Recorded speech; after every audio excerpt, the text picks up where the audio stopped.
Hey, good morning, my dear friends and students. I am Sadhna and all of you enjoying mathematics and science with me. नेहमीप्रमाणे enjoy करता maths आणि science 7th स्टँडर्डचा या सेमेस्टरचा नव्हे ह्या पूर्ण पुस्तकाचा शेवटचा जो टॉपिक आहे की ज्या टॉपिकचं नाव आहे स्टॅटिस्टिक. हा टॉपिक तुमच्यासाठी घेऊन आले आहे. हा आहे या तुमच्या पूर्ण अभ्यासक्रमातला शेवटचा लेसन आणि यानंतर आपलं कंप्लीट होणार आहे 7th स्टँडर्डचा होल सिलेबस आपण इथे कंप्लीट केलेला आहे. आता फक्त तुम्हाला अभ्यास करायचा आहे आणि परत एकदा रिपीट व्हिडिओ बघा, तुमच्या फ्रेंड्ससोबत शेअर करा. जसं तुम्हाला फायदा झाला तसं तुम्हाला तुमचं हे जे नॉलेज आहे ते इतरांसोबत पण शेअर करा, म्हणजे त्यांना सुद्धा त्यांचा नक्की फायदा होणार आहे. So student, let's enjoy today's topic with me, that is statistic. आता मराठीमध्ये आपण या स्टॅटिस्टिकला काय म्हणणार आहोत? सांख्यिकी म्हणणार आहोत. मग आता स्टॅटिस्टिक समजून घ्यायच्या अगोदर आपल्याला एक टॉपिक इथे क्लिअर करायचा आहे की ज्या टॉपिकचं नाव आहे ॲव्हरेज. आता आपण तुम्ही ऐकत असेल की पेपरमध्ये तुम्हाला विचारत असतात की अरे तुला ॲव्हरेज मार्क्स किती मिळाले किंवा ॲव्हरेज कट ऑफ किती आहे. मग ॲव्हरेज म्हणजे काय? तुम्हाला ॲव्हरेज किती मार्क्स मिळाले म्हणजे सरासरी किती मार्क्स मिळाले. तुम्हाला साधं सोपं उदाहरण देते की तुमची परीक्षा असते, समजा सामायिक परीक्षा आहे. सामायिक परीक्षेमध्ये तुम्हाला मराठीमध्ये, मग शॉर्टकटमध्ये लिहिते, मराठीमध्ये 100 पैकी तुम्हाला मिळाले 80 मार्क्स. त्यानंतर हिंदी दुसरा विषय असतो तुम्हाला, हिंदीमध्ये समजा तुम्हाला मिळाले आहेत, हिंदी तुम्हाला सोपं जात आहे तर हिंदीमध्ये तुम्हाला 82 मार्क्स मिळालेले आहे. त्यानंतर तुमचा पुढचाही विषय आहे इंग्लिशमध्ये समजा तुम्हाला मिळालेला आहे 75 मार्क्स मिळालेला आहे. असं मराठी, हिंदी, इंग्रजी. त्यानंतर पुढचा आहे मॅथमॅटिक्स, MA लिहिते कारण MA मराठीचं MATH मॅथ्समध्ये समजा तुम्हाला मिळालेलं आहे. मॅथमॅटिक्समध्ये समजा 70 मार्क्स मिळालेले आहे. त्यानंतर तुम्हाला तुमचं जे SST आहे, सोशल स्टडीज आहे, या सोशल स्टडीजमध्ये तुम्हाला 75 मार्क्स मिळाले 100 आउट ऑफ. आणि लास्ट जो तुमचा lesson Marathi, Hindi, English, maths, social study आणि तुमचं काय राहिलं? सायन्स राहिलं. असे 6 सब्जेक्ट असतात, सगळ्यांना माहिती आहे. सायन्समध्ये समजा तुम्हाला मिळाले 85 मार्क्स, एवढे मार्क्स मिळाले आहे. मग आता तुम्हाला ॲव्हरेज, मग तुम्हाला मिळेल की किती टक्के मार्क मिळाले. तुम्हाला जर कोणी विचारलं की अरे तुम्हाला किती टक्केवारी मिळाले तर मग काय करणार? मग आता ॲव्हरेज काढायचं म्हणजे काय करायचं? The sum of the scores in given data. काय करायचं? The sum of scores in given data. Given डाटामध्ये तुमचं सम ऑफ द स्कोअर किती दिलेलं आहे, सगळ्या विषयांच्या जे मार्क मिळाले त्यांची बेरीज आणि टोटल नंबर ऑफ सब्जेक्ट किंवा into total number of object किंवा टोटल नंबर ऑफ सब्जेक्ट. मग जे असेल टोटल किती आहे 1 2 3 4 5 and 6. मग आता आपण कसं काढणार? ॲव्हरेज काढायचं म्हणजे या सगळ्यांची बेरीज करणार आणि भागिले 1 2 3 4 5 6 भागिले 6 करणार, आपल्याला टक्केवारी आपली मिळणार आहे. मग आपण काय करूया? पटापट यांची ॲडिशन करून घेऊया. ठीक आहे, 80 82 आणि 85च्या रेंजमध्ये यांची बेरीज करून घेऊया. 7 आले, 8 1 जा 8 8 2 जा 16 8 3 जा 24 247 यांची ॲडिशन आली. आता 70च्या रेंजमध्ये 75 70 आणि 75 यांची ॲडिशन करूया. 5 5 जा 10 7 1 7 7 2 14 7 3 21 आणि 1 22 220. आता या दोघांची ॲडिशन करूया म्हणजे आपल्याला टोटल किती मार्क्स मिळाले ते मिळतील. 7 4 6 आणि इथे 467 मार्क्स मिळालेले आहे. टोटल किती पैकी आहे? 100 200 300 400 500 600 पैकी 467 मार्क्स आहे. आणि टोटल सब्जेक्ट किती आहे? 6. मग आता आपल्याला काय करायचं? याचं डिवायडेशन करायचं म्हणजे आपल्याला टक्केवारी मिळणार आहे. सो 467 डिवायडेड बाय किती करूया? 6. सो 6 1 जा 6 6 7 जा 6 7 42 6 8 48 6 7 जा 42 म्हणून इथे 42 लिहून घेतले. 6 मधून 2 गेले 4 उरले. परत 6 8 जा 48 येतं म्हणून 6 7 जा परत किती येईल तुमचं? 42 येणार आहे. परत तुमचे किती आले इथे? 50 आले. मग 50पेक्षा छोटा नंबर इथे पॉईंट घ्यावा लागणार आहे पुढे तुम्हाला. 6 8 जा 48 येणार आहे. मग परत तुमचे किती येईल? 2 आले इथे. परत 6 1 जा 6 6 2 जा 12 6 3 जा 18 6 3 जा काय येणार आहे तुमचे? 18. परत 2 म्हणजे परत 18 येत जाणार आहे. म्हणजे पुढे तुमचं काय होणार आहे? परत काय होणार आहे तुमचा? 3 येत जाणार आहे. म्हणजे आपले पर्सेंटेज किती आले? 77.8333. मग आपण हा 3 जास्त वेळा न लिहिता आपण काय करतो? त्याच्यावरती बार देत असतो. सो 77.83% मार्क्स, ॲव्हरेज मार्क्स तुम्हाला किती मिळाले? 77.83. सो आय थिंक एव्हरेजची कन्सेप्ट क्लिअर झाली असेल तुमची. ॲव्हरेज म्हणजे तुम्हाला जी काही गोष्ट दिली असेल, समजा जे क्रिकेटर्स आहे त्या क्रिकेटर्सने किती धावा काढल्या, ह्या पहिल्या मॅचमध्ये एवढ्या काढल्या, दुसऱ्या मॅचमध्ये एवढ्या, तिसऱ्या मॅचमध्ये 100 काढल्या, चौथ्या मॅचमध्ये 50 काढल्या, 6व्या मॅचमध्ये 0 काढल्या, आउटच झाला तो. अशा सगळ्या मॅचेस दिल्या असेल, मग त्या सगळ्या मॅचेसच्या धावांची बेरीज करायची आणि भागिले किती मॅचेस तो खेळला. सो अशा पद्धतीने कुठलेही एक्झाम्पल ॲव्हरेजचे तुम्हाला देऊ शकतात. So I think average he concept clear झाली असेल की सगळ्यांची बेरीज करायची, नंबर ऑफ ऑब्जेक्ट्स किती आहे ते लिहायचे आहे. सो आपण आता याच्यावरती जो प्रॅक्टिस सेट आहे आपला तुमचा जो दिलेला आहे तो प्रॅक्टिस सेट इथे बघणार आहोत. So student, let's enjoy this average or this statistic lesson with me. So student, this is your practice set 54 practice set आहे की जो डिपेंड आहे तुमच्या ॲव्हरेज या टॉपिकवरती. तर आपण बघणार आहोत first example. So what is our first example? The daily rainfall for each day of a week in a certain city. एका शहरामध्ये, एका विशिष्ट शहरामध्ये एका आठवड्यामध्ये किती पाऊस पडला हे दिलेलं आहे. In a millimetre. पाऊस कशामध्ये मोजत असतो आपण? मिलीमीटरमध्ये. माहिती सगळ्यांना, हे युनिट आहे पाऊस मोजण्यासाठी, लक्षात ठेवायचं आहे. Find the average rainfall during the week. त्या आठवड्याचा सरासरी किती पाऊस पडला, त्या आठवड्यामध्ये सरासरी किती पाऊस पडला. बघा, ज्यावेळेस पावसाचं सीझन असतात त्यावेळेस ॲव्हरेज रेनफॉल हे बातम्यांमध्ये सुद्धा सांगत असतात. मग तो ॲव्हरेज रेनफॉल त्या आठवड्याचा त्या शहराचा किती असेल हे आपल्याला इथे काढायचं आहे. सिम्पल आहे. मग आता आपले ॲव्हरेजचा फॉर्म्युला लिहिणार आहोत. Average is equal to total rainfall काढणार आहोत. टोटल रेनफॉल इन कशामध्ये दिलेलं आहे? इन मिलीमीटर, मिलीमीटरमध्ये. And total number of days upon total number of days. त्या आठवड्यामध्ये किती दिवस पाऊस पडला, त्याचं किती रेकॉर्डिंग केलं आहे तेवढे डेज आपण घेणार आहोत. सो टोटल रेनफॉल दिलं आहे की पहिल्या दिवशी 9 मिलीमीटर, दुसऱ्या दिवशी 11 मिलीमीटर, तिसऱ्या दिवशी 8, चौथ्या दिवशी 20, 10, 16, 12 मिलीमीटर एवढा पाऊस पडला. मग आपण काय करूया ते लिहून घेऊया. 9 + 11 + 8 + 20 + 10 + 16 + 12. सो अशा पद्धतीने खूप सिम्पल हे दिलेलं आहे. आणि आपण नंबर ऑफ डेज, किती डेज पडला पाऊस, किती दिवसाचं रेकॉर्डिंग केलेलं आहे? 1, 2, 3, 4, 5, 6, 7. आठवड्याचे दिवस 7 आहे. 7 दिवसाचं त्यांनी इथे रेकॉर्डिंग दिलेलं आहे. सो आपण त्याला 7ने डिवाइड करणार, मग आपल्याला ॲव्हरेज मिळणार आहे. सो आपण इथे ॲडिशन करूया. 11 + 9 is equal to 20, 20 + 28 is equal to 28.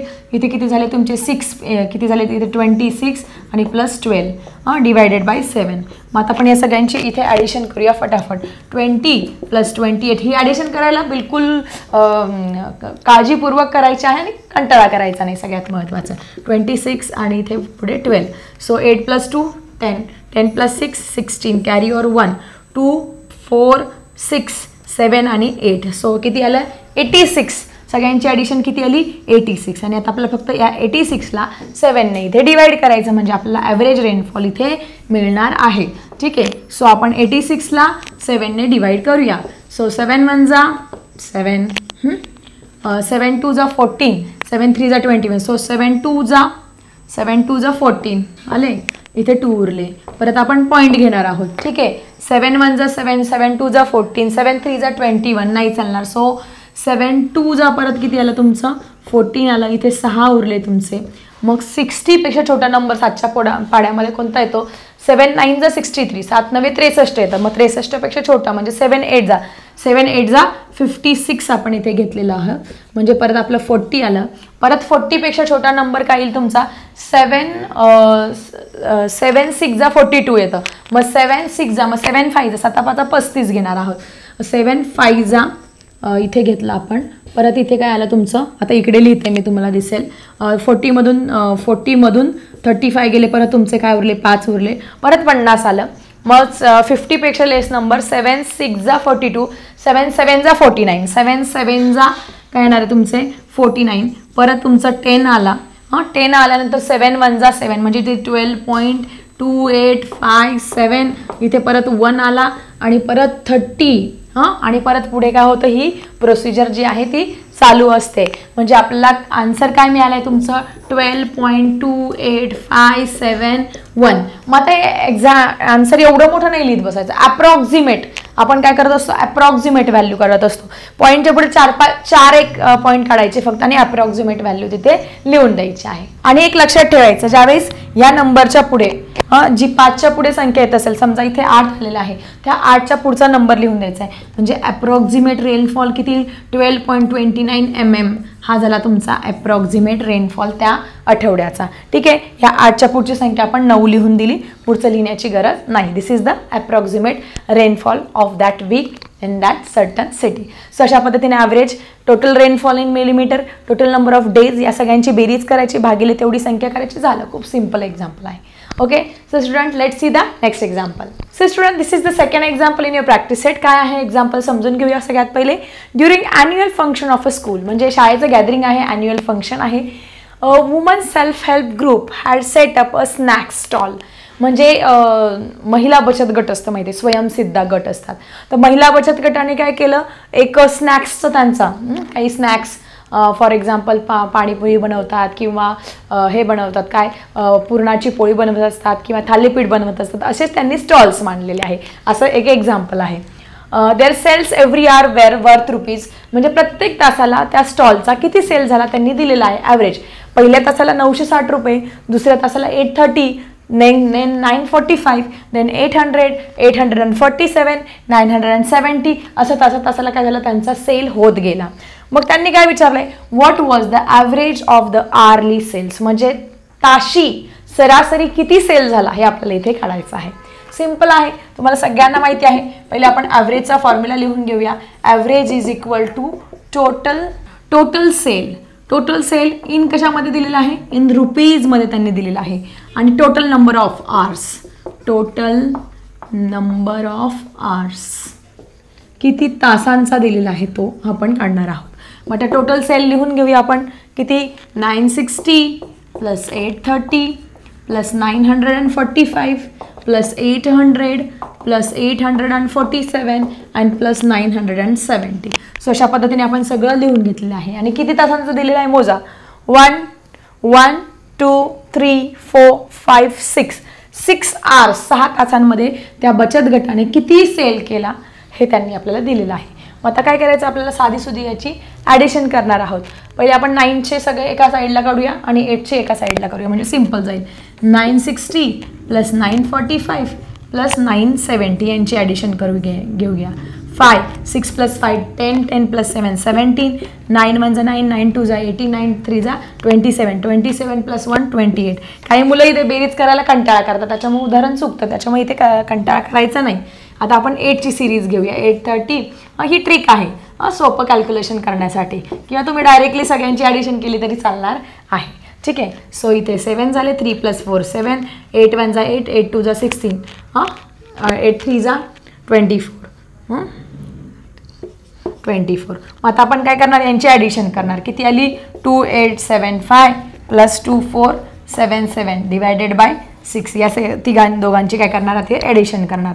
2875 plus 2477 7 plus 5 12 7 7 14 7 plus 7 14 plus 1 15 8 plus 1 9 9 plus 4 13 आणि 2 2 4 प्लस 1 5 5352. किती आली ॲडिशन 5352. आणि आपल्याला याला डिवाइड कशाने करायचं आहे 6ने. आता आपण याला 6ने फटाफट डिवाइड करून घेऊया. इथे डिवायडेशन करायचं आहे आपण कशाला 5352ला 6ने. सो 6 1 6, 6च्या टेबलमध्ये 53पेक्षा छोटा नंबर, 6 7 47. सो 6च्या टेबलमध्ये आपल्याला काय करायचं 53पेक्षा छोटा नंबर शोधायचा आहे. सो 6 7 42, 6 8 48 आणि 6 9 6 9 54, 54 नाही. सो 6 8 चालणार आहे. 6 8 48 आपण इथे लिहून घेतले. सो 8 9 10 11 आणि 8 पासून 13 पर्यंत मोजायचं. So 8 9 10 11 12 and 13. इथे 5 उरलेले आहे, इथे 0 आले. परत आपण हा 5 खाली घेतला 55. परत 55पेक्षा छोटा नंबर 6 9 6 9 येणार आहे. 6 9 किती येईल तुमचा 54. 6 9 54, इथे 1 उरला, इथे 0. परत हा 2 खाली घेतला. 6 1 6 6 2 12 6 2 12. सो अशा पद्धतीने आपल्याला पूर्ण किंमत मिळालेली आहे. सो 890 892 रुपीज, हे 892 काय रुपीज. मग आपल्याला पूर्ण वाक्यात उत्तर लिहायचं आहे. What was the average of the early sale. मग तुम्ही लिहायचं व्हॉट वॉज हा शब्द काढायचा. The average of the early sale is 892 rupees. असं पूर्ण वाक्य लिहायचं, तेव्हा पूर्ण मार्क आपल्याला 2 out of 2 और 3 out of 3 मार्क्स आपल्याला या प्रश्नाचे मिळणार आहे. So what is your last answer. That is the average of the early sale is equal to 892 rupees. असं पूर्ण तुम्ही वाक्यामध्ये उत्तर इथे लिहायचं आहे. सो अशा पद्धतीने आपण सेकंड एक्झाम्पल पण या प्रॅक्टिस सेटचं बघितलं आहे. So student